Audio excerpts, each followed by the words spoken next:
susi. Asba. Okay.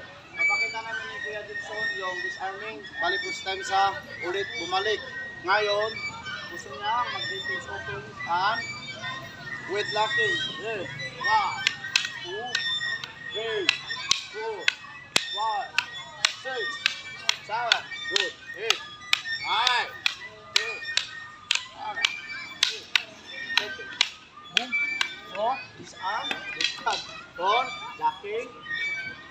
Locking. So, locking. Lagi ko sa baba. Diba? Nakalak sa palagi. Yo. Diba? So, ngayon, locking ko sa kuha niya, kamay. Ito, kamay. So, ano mo? Dito, kahawak na si. Diba? Hawak yan. Nakalak yan. Ano? So, pag tick down niya, tick down. Boom. Boom. Tayo kuya. Bugay. Asba. Susi. Asba. Okay?